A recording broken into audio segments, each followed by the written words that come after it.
Ken Betwa link परियोजना से प्रभावित जो ग्राम है उनके व्यक्तियों ने पिछले 3 दिनों से ढूढन ग्राम में इकट्ठा होकर काम रुका हुआ है। उनकी जो भी मांगे हैं वो भू अर्जन अधिनियम के तहत पूरी नहीं की जा सकती। हमारा निरंतर उनसे संवाद करने का प्रयास जारी है। आगे भी यही प्रयास रहेगा कि उनके साथ संपर्क स्थापित करके उनको कानूनी प्रावधानों के बारे में अवगत कराएं। जो भी प्रावधानों के तहत विशेष पैकेज की राशि है वो हमारी पैकेज की राशि वितरण की कार्रवाई 90% हो गई है। शेष वितरण की कार्रवाई भी हम संपादित करेंगे, परंतु जो अवैधानिक मांगे हैं उसके संबंध में हम कोई कार्रवाई नहीं करेंगे और उनके साथ संपर्क स्थापित करके काम को दोबारा स्टार्ट करेंगे। सर 163 तो ऐसी स्थिति में चूंकि हमारी जानकारी में है कि वहाँ पे छतरपुर जिले से अन्य जिलों के भी लोग वहाँ पे मौजूद हैं, तो उन लोगों से यही अनुरोध है कि डैम की साइट छोड़ के अपने अपने स्थानीय प्रशासन के पास अगर आपकी कोई शिकायत है तो वहां जाके बताएं। धारा 163 का उल्लंघन किसी भी प्रकार से ना करें, अन्यथा वैधानिक कार्रवाई की जाएगी। समस्या क्या बन रही सर? इतने दिन हो गया लगातार 4 महीने पहले समस्या हल करने का पूर्व में भी जब उनकी हमारे पास शिकायत आई थी तो उसके संबंध में सर्वे की एक्सरसाइज करी गई। हमारा उन सभी ग्रामों में दोबारा से सर्वे कराया गया। सर्वे में जो नाम छूटे हुए हैं उनको नाम को जोड़ा गया।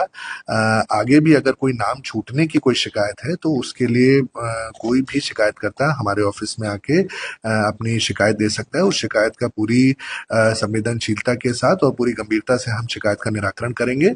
परंतु अगर कोई भी ऐसी मांग जो भू अर्जन अधिनियम या कानूनी प्रावधानों के तहत नहीं आती है तो उन मांगों को हम किसी भी सूरत में एक्सेप्ट नहीं करेंगे। निरंतर हम आंदोलनकारी प्रदर्शनकारी जो है उनके साथ संपर्क स्थापित कर रहे हैं। हमारी राजस्व और पुलिस की टीम उनके साथ बात करेगी और इस जो भी उनका आंदोलन है उसको समाप्त करने के लिए भरसक प्रयास करेंगे। उसके लिए मैं फिर से यही अनुरोध करूंगा कि हमारी पूरी टीम उनके साथ निरंतर संपर्क स्थापित करके उनके इस आंदोलन को समाप्त करने का भरसक प्रयास करेगी। कानून को हाथ में लिया है पुलिस को। देखिए, कोई भी अगर कानून को हाथ में लेगा तो उसमें कानूनी प्रावधानों के तहत सख्त से सख्त कार्रवाई होगी। Thank you. छतरपुर कलेक्टर महोदय का कहना है कि 90% लोगों को केन बेतवा लिंक परियोजना में मुआवजा दिया जा चुका है। कलेक्टर सरासर झूठ बोल रहे हैं, प्रशासन झूठ की पोटली हो गया है। वहां पर परियोजना में व्यापक स्तर पर भ्रष्टाचार है। लोकायुक्त ने खुद पटवारी को रंगे हाथों पकड़ा। पटवारी तो छोटी मछली थी। यहाँ पर गांव-गांव में जो है भ्रष्टाचार अपने चरम पर है। यहाँ पर सत्ता दल के विधायक, प्रशासन और गांव के दलाल सक्रिय हैं। इसकी वजह से जनता को उनके हक अधिकार नहीं मिल पा रहा है, उचित मुआवजा नहीं मिल पा रहा, पारदर्शिता की कमी है, कानून का पालन नहीं हो रहा, फर्जी ग्राम सभाएं हो रही हैं। अगर कलेक्टर महोदय ने किसी भी एक धारा का पालन, धारा 11 हो, चाहे धारा 15 हो, चाहे धारा 16 हो, चाहे धारा 19 हो, चाहे धारा 21 के तहत जो लोगों ने शिकायत की गई थी उसका निराकरण हो, किसी भी एक धारा का पालन अगर कलेक्टर महोदय ने किया होगा और उसके कागज में खुलेआम कलेक्टर महोदय को ये कहता हूं कि हम सब दोनों बैठ के एक प्रेस वार्ता करें और ये बताएं कि अगर आपने 10% भी कानून का पालन किया होगा तो मैं इस आंदोलन से अपने आप हट जाऊंगा। ये षड्यंत्र करना बंद करिए। आप लोगों का राशन रोके हैं, यहाँ लोग बीमार हुए, कल पेट दर्द हुआ, आपने डॉक्टर को नहीं आने दिया, आपके प्रशासन ने। आप यहाँ पानी की सप्लाई रोके हुए, लोगों को डरा रहे हैं कि टेंट नहीं आए। गांव-गांव में आपकी पुलिस धमकी दे रही है, शराब बांट रही है। क्या प्रशासन का यही चेहरा है?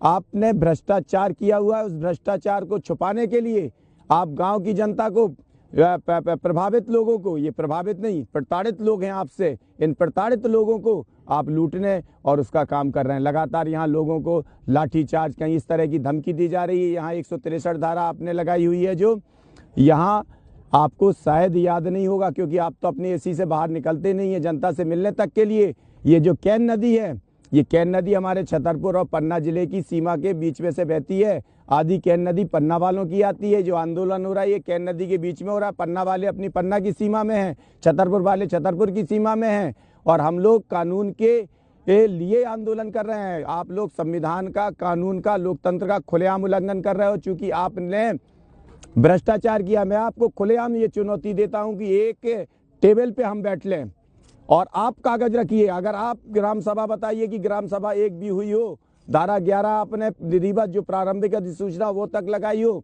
और मैं कागज रखूंगा जो ये बताऊंगा। आप नहीं बता पा रहे तो मैं बताऊंगा कि आपकी ग्राम सभाएं कैसे फर्जी हैं।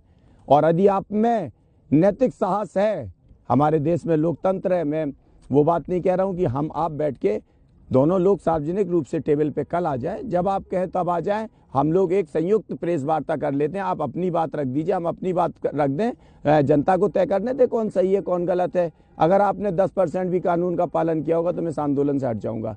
दूसरी बात ये कि कल प्रशासन, क्योंकि प्रशासन राशन रोक रहा है, पानी रोक रहा है, लोगों को धमकी दे रहा है, भ्रष्टाचार में लिप्त है, तो कल जब हम लोग सिर्फ मिलने गए प्रशासन से, जनता वहां गई, अगर उनके पीछे दौड़ रही होती तो प्रशासन के पीछा करती। वो एक स्थान जहां आपने बैरिकेड लगाया वहां तक क्यों रुक गई? वहां तक वो तेजी से गए, लेकिन उसके आगे एक कदम नहीं बढ़ाया, क्योंकि आपके मन में डर है, भय है, आपके मन में खुद चोर है, इसलिए आप डर के भागे। और आपने ये रचना रची कि जनता को कैसे बदनाम किया जाए। आप यहाँ रोज षड्यंत्र रख रहे हैं। आपके पुलिस वाले यहाँ लोगों को दारू बांट के यहाँ पर लड़ने झगड़ा करने के लिए प्रेरित करते हैं। हमारे कई युवाओं ने वहाँ पकड़ा और उसे देखा, और यहाँ गांव के लोग बता रहे हैं कि गांव में धमकी दी जा रही है, कोई पानी नहीं देगा, पानी का टैंकर यहाँ एक दिन सिर्फ आ पाया। उस बीच में आपने बुला लिया, टेंट वाले ने टेंट लगाया, आपने टेंट उखड़वा दिया। आप यहाँ लोगों के राशन नहीं आने दे रहे हैं, लोगों को नहीं आने दे रहे हैं, पानी के लिए लोगों को परेशान कर रहे हैं। हम लोग मजबूरी में नदी का पानी पी रहे हैं, लोग बीमार हो रहे हैं। देखिए, मैं ये आपसे कहना चाहता हूँ कि कानून का आपकी तरफ से घोर उल्लंघन हुआ। आपने सिर्फ 1 महीने में सर्वे की बात कही थी, हमने 2 महीने का समय दिया। आप कितने गांव में सर्वे करा पाए? इसी से आपकी पोल खुल जाती है। आप खुद बार बार क्यों, इतना बड़ा जिले का प्रशासनिक अधिकारी, क्या मजबूरी है कि बार बार झूठ बोल रहा है? झूठ के पुलंदे मत बनिए, संविधान और कानून का पालन करिए, इस जनता को संवैधानिक तरीके से आगे बढ़ाने की कोशिश करें, कानून की अपनी शक्ति का दुरुपयोग ना करें। जनता के हित के लिए आपको शक्ति मिली हुई है, यदि आप इसका दुरुपयोग करेंगे तो फिर हम